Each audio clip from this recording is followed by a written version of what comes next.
Tanggol, Jungkook. Kakain na ang tatlong baby, ang tatlong Maria. Kakain na ang tatlong Maria. Galing, kumakain na yung mga baby ko na yan. So, work time na po. Tayo po ay magtatatak. Nandito tayo ngayon sa second floor. Meron na po agad tayong isa. Napakaganda po ng tatak niyan. So ito nga po yung one-way supplements, quality supplements for everyone. Ipinahulaan, tinatok na talaga ako pero kailangan natin buksan. Okay, ano ito? Bounce.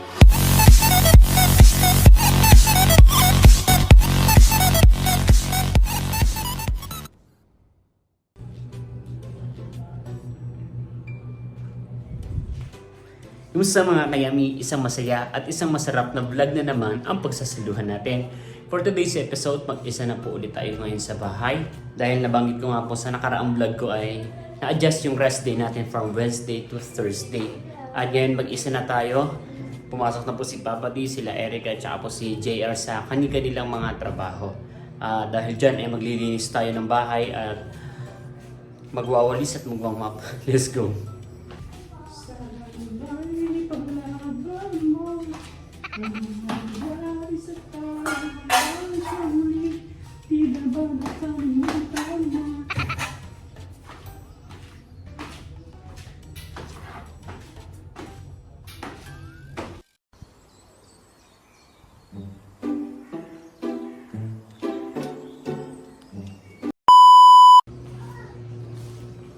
May dumating pong parcel habang tayo ay naglilinis. So, tapos na po tayo maglinis ng bahay mga kayami at kakain na po tayo ng tanghalian. So, bali yung second floor and third floor ay nilinisan na rin naman po nila Erica. So, bali sila po yung naka-in-charge sa second floor kasi sila naman po yung natutulog sa may kama. Yun. Ito po yung ulam natin kagabi, yung masabaw na ginataang talong. At atin po itong iinitin sa microwave at nila lang po yung ating uulamin. Let's go.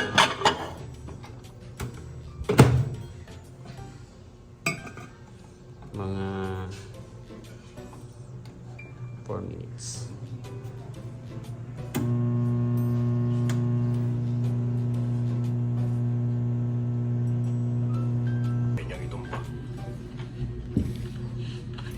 Ikaw din, marami kang sugat. Ayos lang ako. Huwag mong hawakan, baka ma-infection pa yan. Ako na lang. Alisin mo yung kamay mo, bata. Alisin mo yung Kain kamay po mo. tayo mga kayami habang Dahil kung nanonood po hindi, tayo ng sisiguraduhin Netflix. ko, Pinapanood hindi ko ka po ngayon sa makakakain pa Netflix ulit. Sweet Home ng Korean. So, K-drama, Tagalog dub po siya. So, kakain na po tayo para makakain na rin po yung ating mga alagang puppies. Tama? Uno? Kakain na ikaw? Sige, let's go. Umalis ka na. Wala akong balak tumulong sa isang halimaw.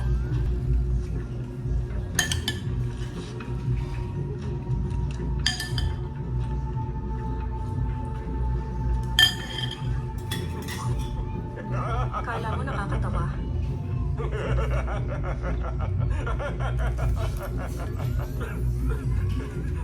Pinaglalaroan lang kita. Pero lang, dumito ka na. Ba't ako matatakot sa'yo? Malapit na rin naman ako mamatay. Yuri, dito. Ayun mga kayami at ang mga babies naman po natin ang kakain ngayon. Nag-aabang na po yung mga yan. Tama? Stella, Raya, not listening. Kakain na yan, baby ko na yan. Luna, kakain na yan, baby ko na yan. Tanggol, Jungkook. Kakain na ang tatlong baby, ang tatlong Maria.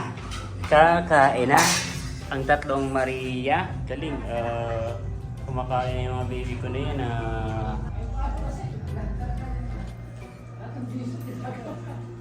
Kain-kain na po mga baby. Very good No, nakatakot bigla. Kain lang. Go back to your plate. Go back to your plate. Go back to your place. Naku, nagagawa na. A few moments later. Ayun mga kayami. So, work time na po. tayo po ay magtatatak. Nandito tayo ngayon sa second floor at ito po yung delivery po ng mga eco bag na binili po ni Papa D at ito po ay ating tatatakan. Ito naman po yung mga pinagugupit po natin na na mga pantatak. Yun. So nandito nga po tayo sa second floor. Dito po sa working station na pansamantala ay pinakang place po nila Erica at JR. So makikigamit muna tayo ng pesto po nila at dito po tayo magtatatak ng mga eco bag. Let's go! So sinet na po natin yung timer, bali abangan lang po natin na maging 150 yung pong init at pwede na po tayo mag-start. Let's go!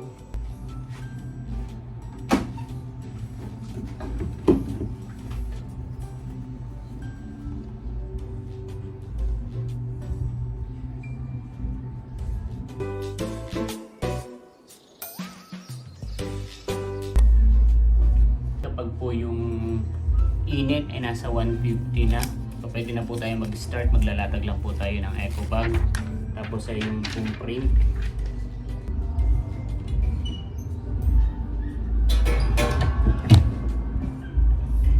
Yan. So bali 5 seconds lang po yun. Tapos ay i-remove po natin. Ipi-fill at another 5 seconds pa.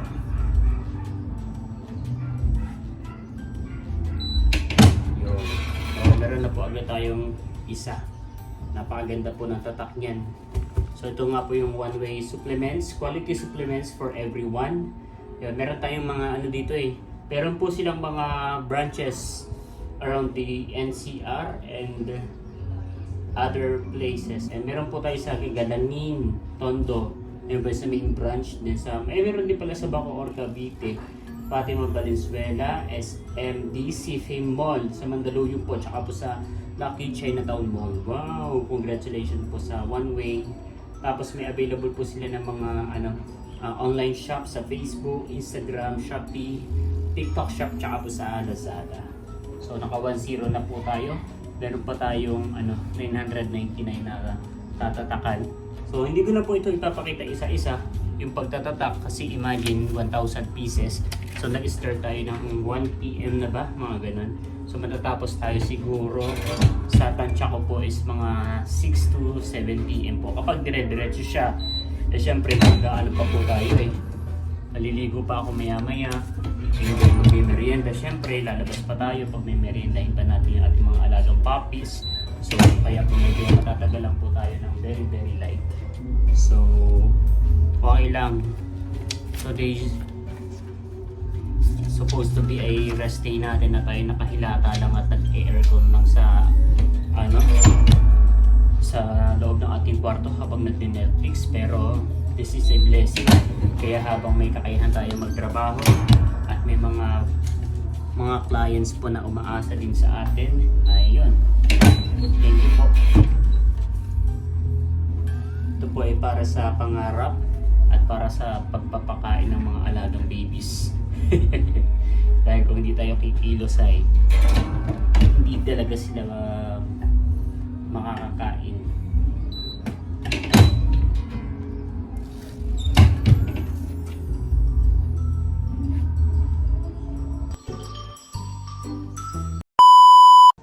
Niisip ko nga kanina, pag inaangat, pag tumatama to, kaya namamatay. Kaya nga lang ay hindi kanina kasi nung binuksan, nung namatay, tapos binuksan ko, tapos hindi pa ako nakakasalang, namatay na ulit ng kusa. Ibig sabihin sa loob talaga yung problema. Ang natatakan ito at ito. So ito na lang ang tatatakan. Ay mga kayami, pasado alas 4 na po ng hapon at ilan na kaya tayo? 1, 2, 3, 4. Halos ay nasa kalahati na rin naman po yung natin.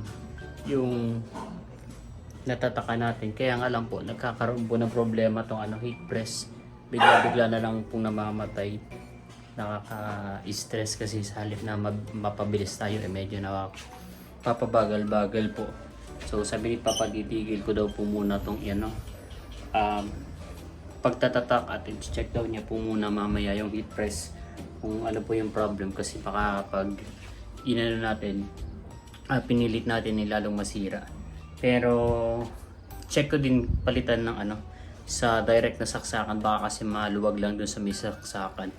Kaya kukuha ko ng extension at yun ang gagamitin ko para yung heavy extension, baka kasi mas siya, mas maging effective kapag maganda yung pagkakasaksak. Pero bababa na po muna tayo mga kayami at naririnig ko na po yung mga tuta na umiiyak at humihingi na ng saklolo. Joke lang. Kumakahol-kahol na po, gising na po at siguro ay nagugutom na. So ibibili po muna natin ng merienda at tayo po muna ay magme-merienda. Let's go! Yung mga kayami at nakakarinig na nga po tayo ng kahol ng mga bibi. Tinatawag niya po si Efraken. Tinatawag na po nila si Daddy. Nagugutom na daw po. O tara, let's go na. Merienda na. Makapatay lang po yung ilaw dito dahil para hindi masyadong mainit. Magpo 4:30 na rin pala. So bibili po muna tayo ng merienda. At tayo po ay mag-merienda po muna. Gugutom ng mga baby na yan. Bibili lang po muna tayo ng merienda. Pwede rin pala rito putlog. Tsaka burger. Pero mas gusto ko po ay banana Q o di kaya ay kamote Q. Wala na pong banana Q. Bila ka siya.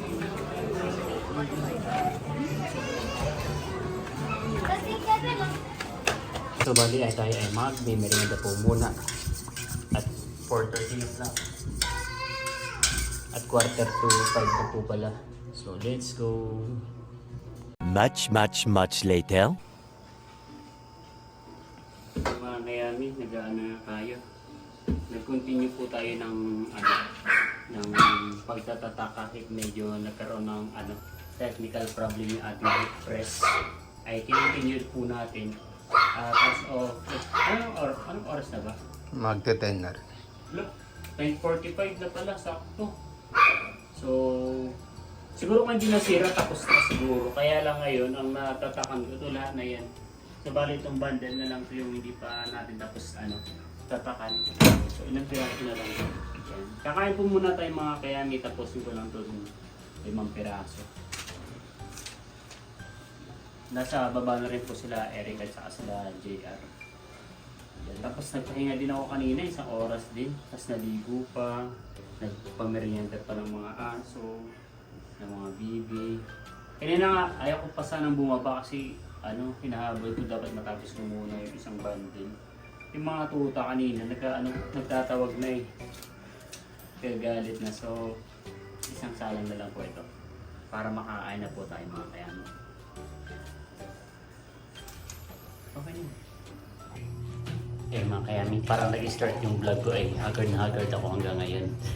Haggard na haggard pa rin. So hindi pa po tayo tapos ng pagtatatak pero kakain po muna tayo ngayon. At hindi pa rin po kumakain yung ating mga baby. So sila Erica po, sila Gia naman po ay tapos na daw po kumain. So kain po tayo mga kayami. Alas 12 na po ng ating gabi. At katatapos lang po namin magtatak po ng mga eco bag, 1,000 pieces po at bali na na rin naman po, nailagay na po ni Papa sa lagayan para ma-deliver na po bukas. So bali ang ang nagtatak na po ng natirang 400 pieces ay si Papa D. Sa akin po yung 600. At hindi pa rin natatapos ang parcel natin. So bubuksan na po natin ito. Hindi ko nahulaan, tinatap na talaga ako pero kailangan natin buksan. Ano ito? Ito yung mga tomato. Ito kanina mismong yung delivery rider yung pumunta dito sa may Pag pag splash, dinideliver nila sa TV? Wow. Wala kasing cover yung TV natin. Tingnan natin. Ulit? Ulit yan. Yes, ako na. Parang medyo maliit nga lang, pero baka hindi lang maayos yung pagkakaan. Yan yung chest pa to. Wala nakalagay. Free size. Free size siya. Medyo Parang masikip sakta lang. ng konti, pero- Hindi siya na Ha? Ayan, ilagay mo mabuti yung gilid. Yan. Yan siguro. Para may takal. Yun. Outside ito. Laki ito. Dito ako curious eh. Yung net na ipangaharang natin sa taas. Dalawa yan. Ilan ba? Dalawa ba? Sabi by one take one. By one take one nga. Sakto lang. Kala ko sobrang haba talaga niya. Tapos ito. Para saan ito? Tali. Pangtali dito. Okay. Baka kailanganin. Bumili na rin ako. Maganda pala siya kasi may lusutan na siya ng tali. Bali kakabit ko siya bukas. Kakabit po ito sa third floor. Gawa po na may pumapasok po na pusa ay nabugbog po si Joshua nung nakaraan. Yeah. Bugbog sarado. Puro siya sugat. Puro sugat. Tapos, ito yung pangharang sa hagdan, no? Para di makakit yung mga tuta. Kasi po yung dalawa natin tuta, si Luna tsaka po si Estela ay nakakakit na po ng hagdan. Eh minsan po ay nakukulong, natatrap sila sa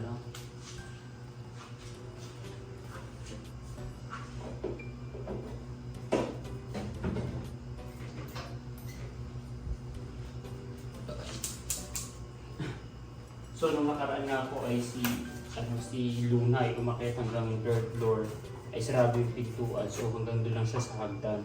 Kaso ang problema, hindi naman marunong bumaba. So nandun lang siya sa hagdan, iyak siyang iyak. Oh, Bali na-adjust na lang siya. adjustable.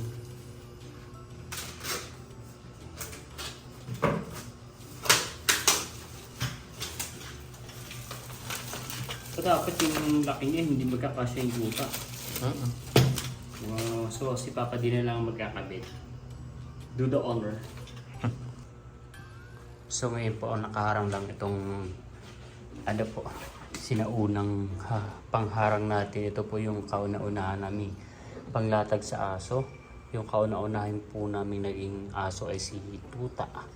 Yung pinangalanan po namin Tuta. Kahit malaki na po ang pangalan ay Tuta pa din. Si Tuta 2014, mga ganun, 2014 po. Nagkauna-unahan kami nagkaroon ng aso si Tuta.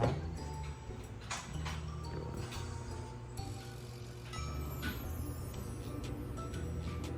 So ayun mga kayanin, si Papa din na po ang ang magkakabit nung pangharang natin sa hagdanan at sana naman po ay magkasya. At dito ko na rin po tatapusin ang vlog na to. Again, maraming salamat po sa lahat ng patuloy na nanonood at sumusuporta hindi lamang sa akin channel kundi sa buong timitig.